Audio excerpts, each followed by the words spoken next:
La entrevista.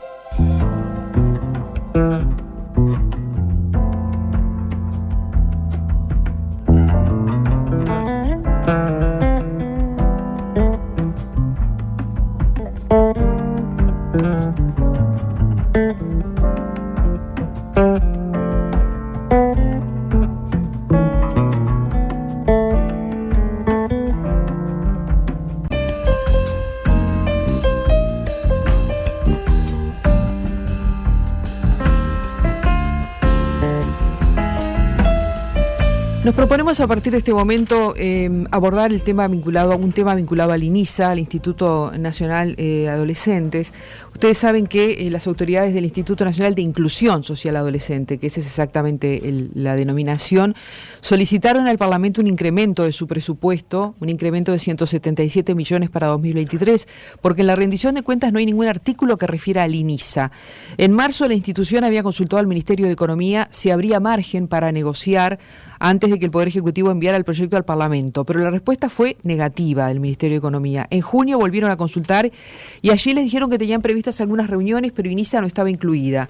Así lo declaró Pablo Vecino, director de Planeamiento y Presupuesto de INISA.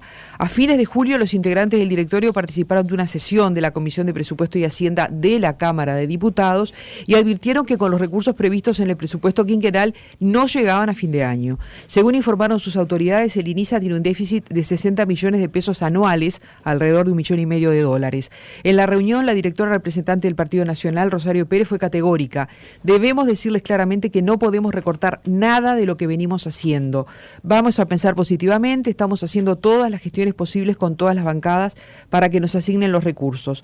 Los diputados frente amplistas presentaron un aditivo de 40 millones de pesos que serían redistribuidos del INAU, que devuelve anualmente 37 millones de pesos a rentas generales, según declaró Andrea Venosa, que es la directora en representación del Frente Amplio del INISA, y a su vez Venosa declaró que el déficit es resultado del recorte presupuestal que decidió el gobierno en 2020 para todos los organismos del Estado. En ese momento se recortó el 20% de los gastos de funcionamiento. Eso incluyó alimentación, según la directora, materiales, vestimenta, productos de limpieza. También están limitadas la realización de medidas socioeducativas. Lo que señaló la integrante del directorio por el Frente Amplio y que generó preocupación en todos nosotros es que los adolescentes llegan a pasar hasta 20 horas de encierro diarios. Venosa dice que esto último tiene que ver con el presupuesto, pero tiene que ver también con que la lógica de seguridad está primando por sobre la aplicación de las medidas socioeducativas.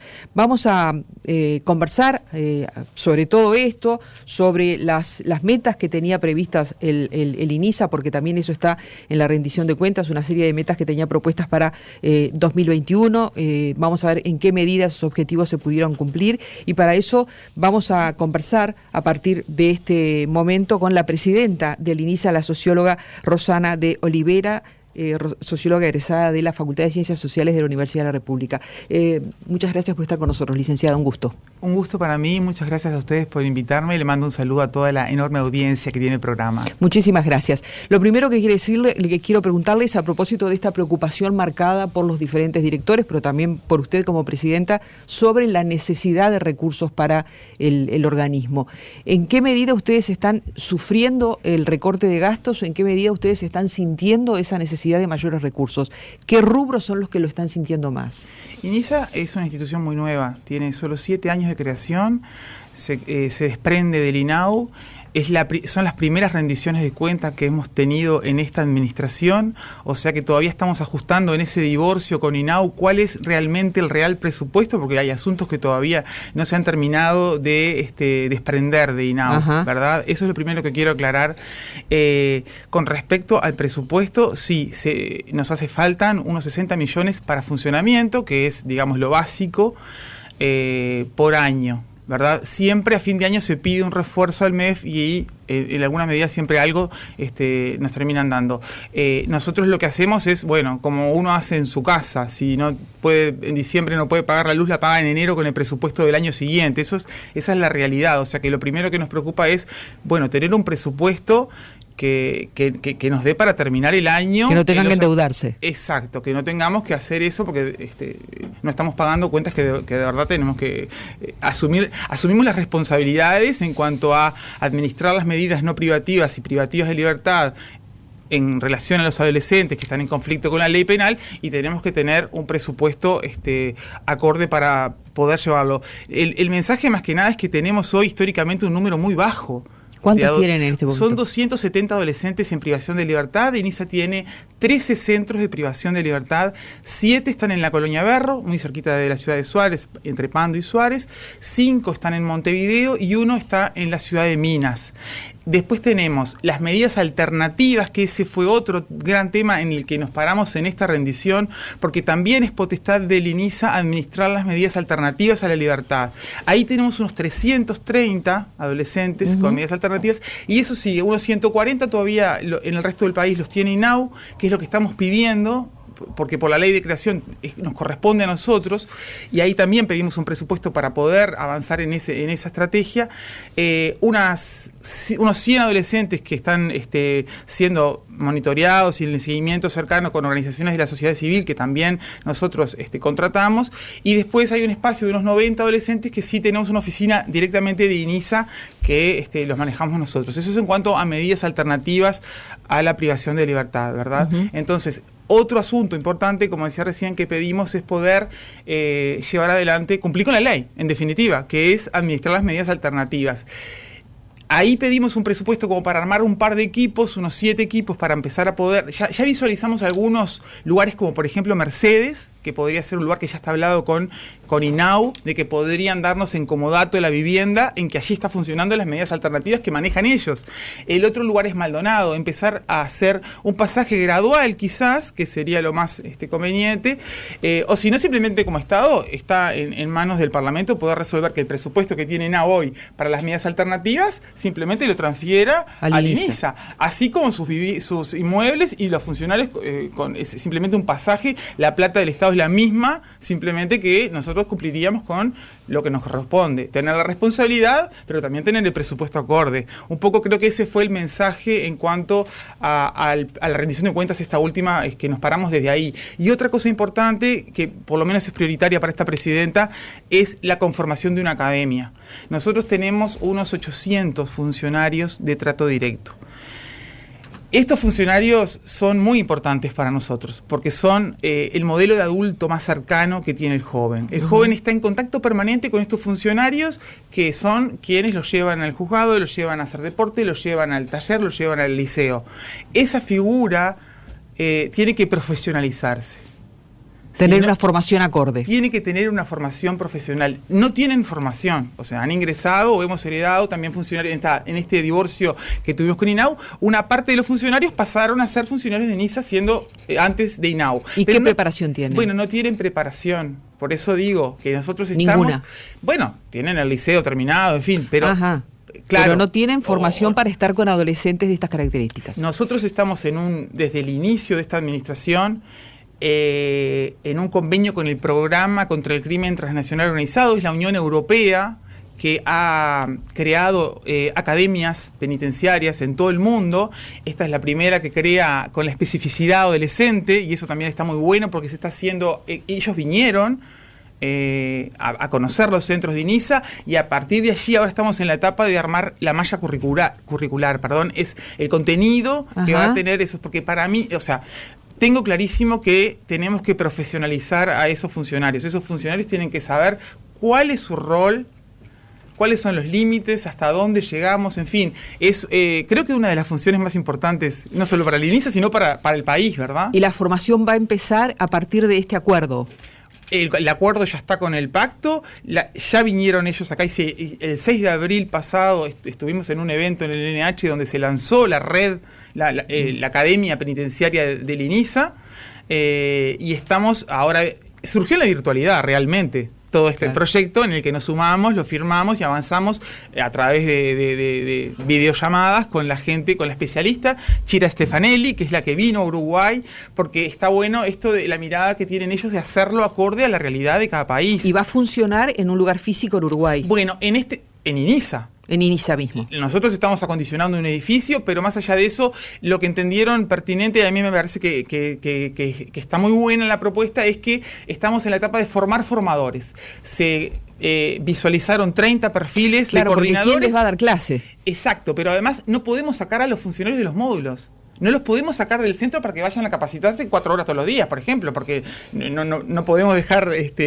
son los que tenemos y son los que están en los lugares. Entonces, lo que se va a hacer, que me parece que está muy, muy inteligentemente decidido, es que se formen formadores. Estamos en la etapa de formar coordinadores, que es una figura que está en los centros, para que a su vez, in situ y en el momento en que se está trabajando, los vaya preparando, para que se profesionalicen, para que sean profesionales de la tarea que realizan.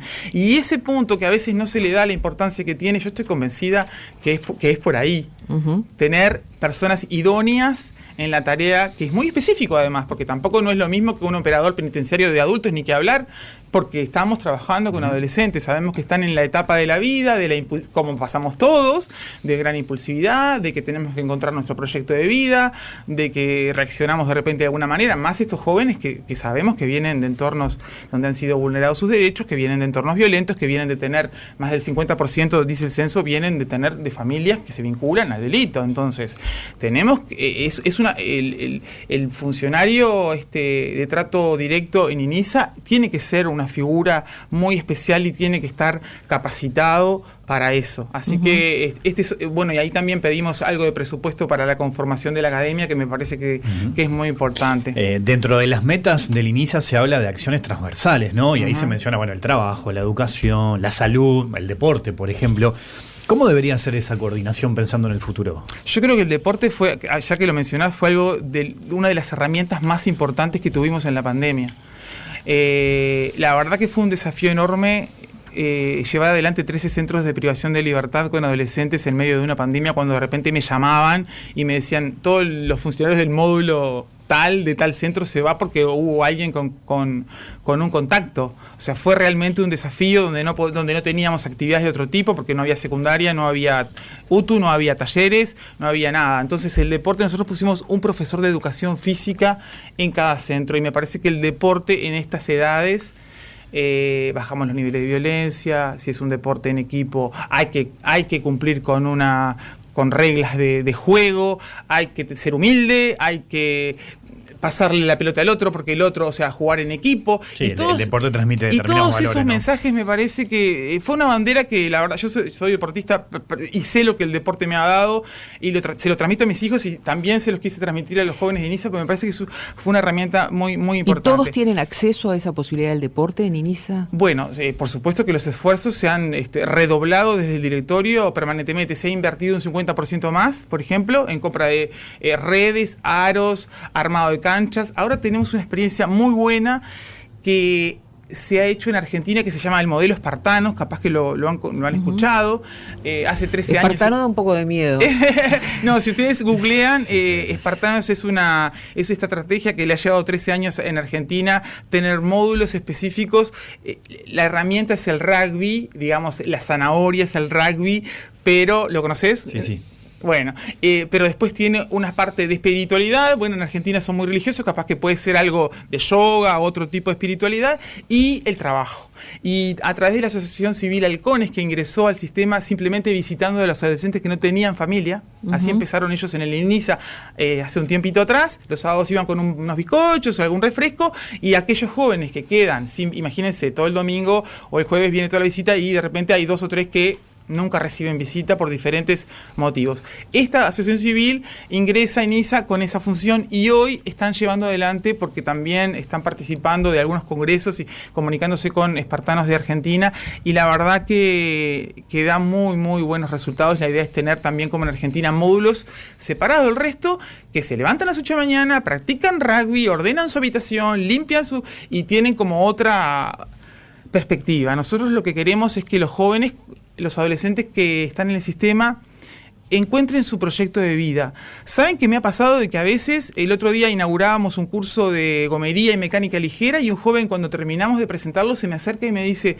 Presidenta, le quiero agradecer, desde niño sueño con ser mecánico, y en mi barrio, en mi casa, no se me había dado la oportunidad, y se me está dando en el INISA. Entonces, me parece que esa es la oportunidad que tenemos que darle. Más allá de que es un lugar de privación de libertad, claramente nadie quiere estar privado de libertad, y menos siendo un adolescente. Pero sí hay otra mirada positiva. Tienen cubierta la salud, tienen comida, tienen una cama caliente, tienen posibilidad de estudiar, de hacer un taller, peluquería, barbería, cerámica, gastronomía. Abrirle el espectro para que se motiven, porque no todos tienen los mismos intereses claramente, y puedan sostenerlo en el tiempo, porque yo creo que estar motivado por algo que les gusta y encontrarlo en el inicio y poderlo seguir y mantenerlo, eso nos va a dar las garantías de que el trabajo que se hace en la institución, con todo el equipo y con todos los funcionarios que le ponen mucha garra y mucho compromiso y responsabilidad, se sostenga en el tiempo cuando egresan. Ese es otro de los grandes temas del INISA. ¿Qué hacen cuando egresan? Ustedes tienen allí edades muy diversas, porque tienen desde adolescentes saliendo de la niñez prácticamente, 13, 14 años, hasta gente de 18 y más, porque están cumpliendo de pronto penas que exceden los 18 años. ¿Qué pasa, licenciada, con la educación formal con esta gente? O sea, usted mencionaba allí algunas posibilidades de formación en oficios que ellos tienen, pero ¿qué pasa con la asistencia a la educación formal? ¿Está previsto que ellos puedan ir a un liceo, a una UTU? Secundaria y UTU están adentro del INISA. ¿Y cómo funciona eso? Y tenemos, por ejemplo, en Barro tenemos una escuela que es un edificio donde hay salones de clase, y secundaria va allí y da clases de secundaria a los adolescentes de los diferentes centros. Obviamente que con la pandemia, como todos, hubo idas y venidas, utilizamos la virtualidad también, incluso hicimos un convenio con Antel, porque en Colonia Berro la conectividad realmente era muy mala. Ajá. Así que hoy en día todos los centros, incluso la escuela y el hospital, tienen una mejor conectividad. Eso nos parece muy importante, porque también, incluso con el vínculo con la familia, ¿verdad? Se compraron tablets para que ellos pudieran tener el contacto cuando tuvimos los peores momentos de la pandemia, ¿no? Que hubo que minimizar, llevar al mínimo la visita, en fin, no queríamos de ninguna manera que perdieran el vínculo, obviamente, con su familia. Ellos tienen acceso a secundaria, nosotros incorporamos la UTU, el convenio con UTU se firmó en esta administración, y tenemos talleres. Con los talleres también pudimos avanzar, porque los talleres son talleristas nuestros, que son contratados por el INISA, algunas organizaciones sociales que también dan talleres, pero como no somos una institución educativa, no podíamos darle un diploma. Entonces lo que hicimos con la UTU, además del piloto agrario, que eso sí se está llevando adelante con la UTU, porque hay un tambo y están haciendo un curso que se llama piloto agrario, que inseminación artificial, alambrador, todos los que... porque muchos vuelven a su lugar de origen y van al campo, y es una salida laboral.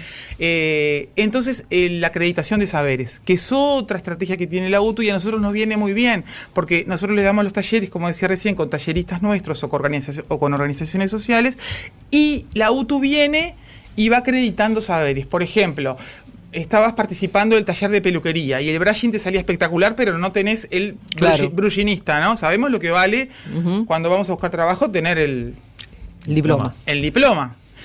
Más en estos jóvenes que han tenido el pasaje por el INISA, y a veces sabemos que es más difícil. Que pesa en el currículo. Exacto. Entonces, viene la UTU, va a acreditar los saberes. O, por ejemplo, haces un bizcochuelo, bueno, vas a tener el diploma, y así paso a paso, de acuerdo a los programas de la UTU, van a ir acreditando los saberes de los talleres. Y eso, la verdad, que también es una gran herramienta, porque hay adolescentes que, aunque tengan 18, 19 años, son papás a veces, y saben que afuera los está esperando su novia con su bebé, y entonces digo porque yo recorro mucho los centros y me paran y me preguntan y me dicen: presidenta, salgo dentro de 3 meses, necesito trabajar, necesito hacer algo rápido para poder encontrar un trabajo, y bueno, y un poco esas son las herramientas que hemos encontrado para poder... Perdón, porque yo veía acá en las acciones transversales que mencionaba Wilmar, en las metas, ¿no?, que justamente el tema de la educación formal, por eso se lo preguntaba, es lo que aparece con una meta muy disminuida en relación al valor que ustedes buscaban, ¿no? Obvio, eso fue hecho en pandemia. Ajá. O sea, esa es la razón. Y bueno, nosotros... Mira, no de deserción, por ejemplo, porque también me interesaba saber si ese fenómeno que se da en jóvenes de manera común y corriente, ¿verdad?, una desafectación del sistema educativo, que en este caso seguramente se dio previamente al ingreso al INISA, ¿verdad?, porque por alguna razón están allí. Si seguro. También se da una vez que ellos tienen la posibilidad de ingresar a la educación formal dentro del INISA. Dos cosas. Primero, que es importante mencionarlo. Más del 40% de los adolescentes de INISA son mayores de 18. Por lo cual, tanto en la educación como en la salud, nosotros no podemos obligarlos. Son mayores de 18 y las decisiones las toman. Por supuesto que desde la Dirección de Educación y desde toda la institución se hace todo lo posible, pero a veces nos pasa, y con la salud, que a veces nos ponen en un momento difícil porque, no sé, se golpeó y no quiere ir al médico. Nosotros no lo podemos obligar, pero la responsabilidad obviamente institucional es que sí, que se atienda. Lo mismo con la educación, y siempre se está incentivando a que participen. Obviamente que el 2021 fue un año inesperado y tuvimos que solucionar. Imagínense, fue un enorme desafío poder gestionar INISA en tiempo de pandemia. Fue muy, muy, muy complejo, porque incluso había que mantener las burbujas. No podíamos, a veces cuando nos faltaban funcionarios, si había uno que había tenido contacto, no podíamos llevar funcionarios de otro centro para ahí, ni siquiera, porque teníamos que respetar las burbujas, y capaz que era peor el remedio que la enfermedad. Entonces fue de verdad que una prueba de fuego, y bueno, por suerte en el primer año no tuvimos ningún joven con COVID. Recién el segundo de la pandemia, justo en el 2021, empezamos a tener, pero sí funcionarios, porque era inevitable. Los funcionarios entran y salen, y bueno, y la visita, que si bien la llevamos al mínimo, igual ¿con qué frecuencia pueden recibir visitas ellos? 2 veces por semana. Igual tienen llamadas y tienen... La virtualidad dejó cosas buenas también, que es que puedan tener también vínculo con su familia a través de las tablets. En fin, a veces tienen hermanitos chicos, o tienen novias, o tienen abuelas, o tienen... sí, eso siempre... ese punto del vínculo con la familia es otra bandera que tenemos clarísimo que tiene que ser muy importante. Porque la familia, para todas las familias es un impacto cuando el adolescente ingresa al sistema, sin ninguna duda, ¿no? Para algunas más y para otras menos. Pero bueno, la idea es que acompañe al adolescente durante toda su estadía. Y a veces la estadía puede ser más larga o más corta, pero nosotros insistimos en que tiene que estar, y se organizan talleres y charlas. Justo hoy firmamos un convenio con el Ministerio de Salud Pública, y hay una estrategia que se llama Familias Fuertes, que está muy buena, así que también seguramente la vamos a sumar. El espíritu es siempre ir a más, y les puedo asegurar que si bien cuando acepté el cargo sabía que iba a ser un lugar muy desafiante, estoy muy orgullosa del lugar que ocupo, y doy de mí. Me podré equivocar, por supuesto, como todos los que hacemos mucho, pero es dar, porque de verdad hay una vocación de servicio, y me siento muy contenta del lugar y de estar tratando de transformar estas vidas y que salgan del INISA como ciudadanos de bien. Y hay casos, a veces llego a un centro y una directora me dice, me llamó fulanito y me dijo que está el curso que hice de gastronomía, de mañana trabaja en justo me decía de un joven que volvió a Maldonado, de mañana trabaja en una roticería y de tarde está en una confitería.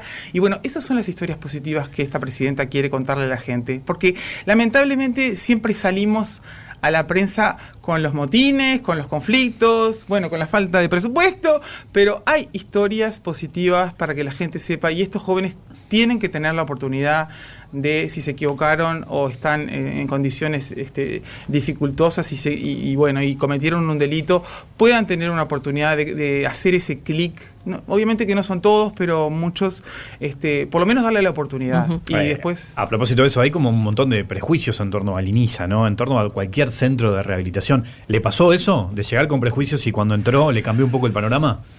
Hay como un estigma, ¿no? Y a mí me parece que estamos en un momento de ponerle el ojo, de que se ponga la mirada en el INISA. Por lo que decía al comienzo, son solo 270 en privación de libertad, son muy pocos, y como Estado no podemos revertir y trabajar y darle presupuesto adecuado para que estos adolescentes tengan la oportunidad. Yo a veces siento que es el último lugar desde donde podemos realmente, obviamente que se puede siempre, ¿no? Siendo adultos también hay gente, obviamente, que se puede volver a reinsertar, no hay ninguna duda, pero digo, es un momento donde aún son más manipulables y son uno puede llevarlos más maleables, claro. Maleables, y también que eso, la ley de creación del INISA dispone que cuando el adolescente termina la medida socioeducativa, ahí termina nuestro vínculo con el adolescente. O sea que nosotros tenemos también ahí un desafío enorme, que capaz que ahí podríamos hacer más hincapié, le dejamos las redes tendidas, porque hay un programa que se llama Programa de Inserción Social Comunitario, y se le dejan las redes tendidas para su barrio, en su policlínica, si tiene su centro de estudio, en fin, se deja ese trabajo hecho. Pero después hay que sostenerlo y hay que monitorearlo.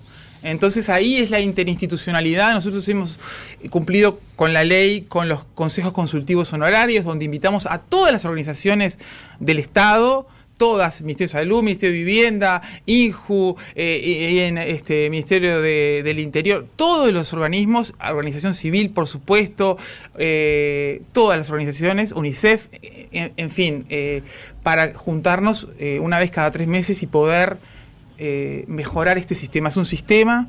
Nosotros justo nos reunimos la semana pasada con 2 jueces especializados en adolescencia, la doctora Borges y el doctor Falco, y la verdad que ellos están visitando los centros, porque justo la Suprema Corte ahora determinó a partir de mayo que ellos visitaran los centros y se reunieran con ellos, y también nos decían que visualizan los cambios buenos en infraestructura, por ejemplo. No podemos llevar una medida socioeducativa, no puede ser exitosa si estamos en un lugar lleno de humedad, oscuro y con olor. No, entonces hemos hecho varias obras y hemos transformado, también lleva un tiempo, ¿no? Porque es a través del Ministerio de Transporte y Obras Públicas, en fin, toda la burocracia del Estado, pero sí de verdad hemos transformado muchos centros y hemos hecho la caminería de Berro, que es la que conecta a los 7 centros, que era un barrial y ha sido un reclamo histórico de los funcionarios. La verdad que estamos muy contentos con haber podido consolidar eso. Son cosas que cambian la calidad de vida de todos. Hablábamos recién de las distintas actividades, el rol del deporte, pero un tema que siempre está presente son las horas de encierro. ¿Dónde está parado el INISA en ese sentido y a qué apunta? Bueno, este censo, que lamentablemente no se los hice llegar antes, muestra cómo han bajado, ¿sí?, las horas de encierro. Este censo además coincide, yo lo he hablado con la gente del observatorio, porque este es un censo que hizo UNICEF con equipos consultores, obviamente que UNICEF nos da todas las garantías del caso, y fueron encuestas cara a cara. Se han disminuido las horas de encierro. ¿En cuánto está en hoy? Pandemia. Bueno, depende, lo que pasa es que depende, a ver, tenemos 13 centros de privación de libertad. Solo 3 son de máxima seguridad y 1 ya se está transformando en mediana. Los demás son hogares. Yo los invito a que me acompañen a un centro y los jóvenes están como en una casa, obviamente adentro de la casa, pero comparten los espacios donde comen todos juntos. Esa es la mayoría de la realidad de Niza. Después sí tenemos un centro de mayores de 18, ¿sí?, que cuando yo asumí el perímetro estaban todas las columnas quebradas. Recién ahora se hizo nuevo el perímetro. Es muy difícil poder, se lo saca, ¿no?, pero hacer un partido de fútbol afuera del edificio si el perímetro está todo quebrado. O sea, es muy difícil. Lo que empezamos es, bueno, hacemos el perímetro nuevo. Ese perímetro ya se está terminando, lo estamos inaugurando dentro de poco. Pero después el centro Sarandí, que era otro de máxima seguridad, también cambiamos la dirección y ha tenido grandes cambios. De ese centro Sarandí, por ejemplo, que no se podían cruzar en un pasillo, hoy están yendo 11 a jugar al rugby todos los martes de mañana con halcones. No se podían cruzar en un pasillo. Porque también hay un trabajo, esto que yo vuelvo al trabajo que hace el funcionario de trato directo. El vínculo, el hablar, el conversar, ese trabajo se tiene que hacer. A veces hay algunos funcionarios que les queda más cómodo que el joven. A ver, a mí me pasó en mi casa. Mis hijos ahora tienen 25 años, pero cuando tenían 12, 13, los dejo durmiendo hasta el mediodía o los levanto a las 8 de la mañana, le digo que se cepille los dientes, que se peine, que vaya a la piscina. Los que tenemos hijos sabemos que eso es un trabajo y que dale, levantate. Y bueno, ese trabajo, que es el trabajo que hace... Vos te reís porque se ve que te pasa, pero es que es verdad. Ese trabajo lo tiene que hacer el educador. Y capaz que me queda más cómodo un día, si no tengo ganas, le digo, sí, ¿sabes qué? Hoy dormí hasta las 12. Porque me voy a sentar a tomar un mate o me voy a ir. No, es una cosa natural, pero bueno, el papel del educador es levantarlo a las 7 de la mañana, lavarle la cara, cepillarse los dientes. Para que ustedes tengan una idea, nosotros trabajamos con jóvenes que hay que educarlos desde lo que son las habilidades blandas, de lo que es la ciudadanía. El otro día, en esta conversación que tenía con la doctora Borges, me decía, el otro día me pasó, y nunca me había pasado en todos los años que hace que trabajo como jueza, que le pregunto al adolescente, ¿cuántos años tenés? Discúlpame, ¿cuándo es tu fecha de nacimiento? ¿Cuándo te festejan el cumpleaños? Nunca. El adolescente, lo digo porque la gente a veces no se hace una idea, pero el joven, para que ustedes tomen conciencia, el joven no sabía la edad ¿cuándo que había tenía nacido? Y no sabía cuándo había nacido, porque nunca en su vida le habían festejado su cumpleaños. Digo porque a veces uno pierde la perspectiva. ¿Con qué adolescentes? ¿Qué adolescentes? ¿Desde dónde tenemos que empezar a trabajar con estos adolescentes? Es realmente un trabajo intenso, que también se te llena el alma cuando vos ves que ese adolescente estuvo un tiempo en el INISA, salió con un diploma y te llaman y te dicen que está viviendo y trabajando, ¿no? A mí me explota el corazón, digo, porque bueno, uno como madre tiene esa sensibilidad y de verdad ojalá todos pudieran hacer esos procesos. Quiere decir, directora, que por ejemplo, esta denuncia... Presidente, Blanca, presidenta. Esta denuncia, presidenta, de 20 horas de encierro en este momento... A ver, acá yo les voy a dejar el censo, porque o se los paso porque tengo solo el traje en papel o se los mando después. Bueno, pero nos dice cómo accedemos. Pero hay una brecha y mejora sustancialmente las horas de encierro. Mejora la brecha entre la cantidad de horas. Y repito, las horas de encierro se da en algunos centros. Lo que pasa es que, claro, después en el promedio del INISA... y en esos dos centros, por ejemplo, de el MD y el Piedra son los que hoy tienen mayor... ¿Y quiénes son los que van allí? Los mayores de 18. A ver, mayores de 18 están diseminados por todo el sistema porque en realidad deberíamos tenerlos en un centro solo, pero no tenemos un edificio donde podamos tener el 40% de los adolescentes.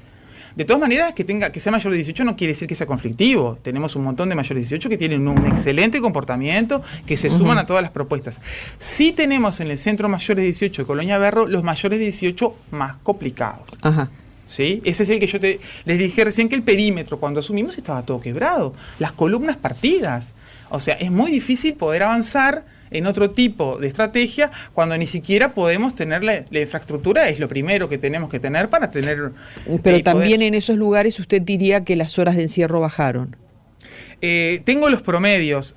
Acá se intenta siempre que bajen. Incluso hay jóvenes del MD que están yendo, por ejemplo, a Seconeu, que es una gremial de gomeros y mecánica ligera. Nosotros intentamos por todos los medios. Sí, el MD es uno de los que tiene mayor horas de encierro, es verdad, pero han disminuido promedialmente y el concepto, porque a veces se confunde, de los 13 centros solo estos 3 y hay uno que ya está en camino a ser ya de mediano, pero yo los invito a que vayan y a comer también, porque yo como siempre, y la comida ha sido otro tema, con respecto a este presupuesto, plata para comida no va a faltar nunca, porque nosotros la comida, y se come muy bien en el INISA, se come muy bien, se compra comida de buena calidad, frutas, verduras, variadas. Hay 3 nutricionistas que son quienes, de acuerdo a la edad, son adolescentes, están en pleno desarrollo, tanto físico como emocional y psíquico. Si hay algún que tiene celiaquía o tiene obesidad o algo, también se tiene en cuenta siempre. Hacemos una pausa y seguimos conversando con la presidenta del INISA, la licenciada de Olivera. Más temprano que tarde. El periodístico de la tarde de la 8:10.